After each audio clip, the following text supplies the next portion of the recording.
Les forces de défense du peuple du Soudan du Sud ont réitéré le 12 février 2024 leur engagement à mettre fin au recrutement d'enfants dans l'armée. Selon le directeur de la protection de l'enfance au sein de la SSPDF, l'utilisation d'enfants dans le conflit armé est une grave violation aux droits de l'homme, raison pour laquelle le pays multiplie les initiatives pour éradiquer le phénomène.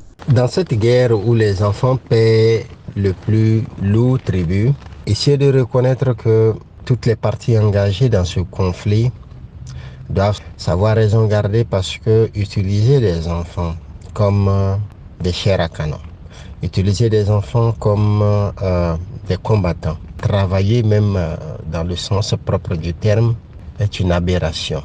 Au Soudan du Sud, plus de 4000 enfants associés au conflit armé ont été libérés de diverses factions armées entre 2013 et 2022. Les enfants libérés appartenaient principalement à l'ancienne faction Cobra du Grand Pibor et au mouvement de libération nationale du Soudan du Sud dans l'Western Equatoria State, selon la commission de désarmement, de démobilisation et de réintégration.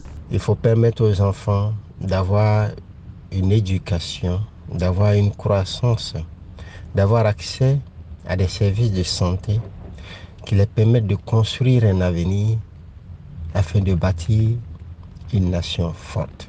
Le gouvernement sud-soudanais a signé le 13 mars 2023 avec les Nations Unies un plan d'action pour mettre fin et empêcher le recrutement et l'utilisation d'enfants soldats au sein de l'armée. Le gouvernement a également signé en février 2020 le plan d'action global pour mettre fin aux 6 violations graves contre les enfants dans les conflits armés. Il s'agit entre autres des massacres, des mutilations, des enlèvements, des violences sexuelles, des recrutements dans des groupes armés et des frappes visant les écoles, selon l'UNICEF.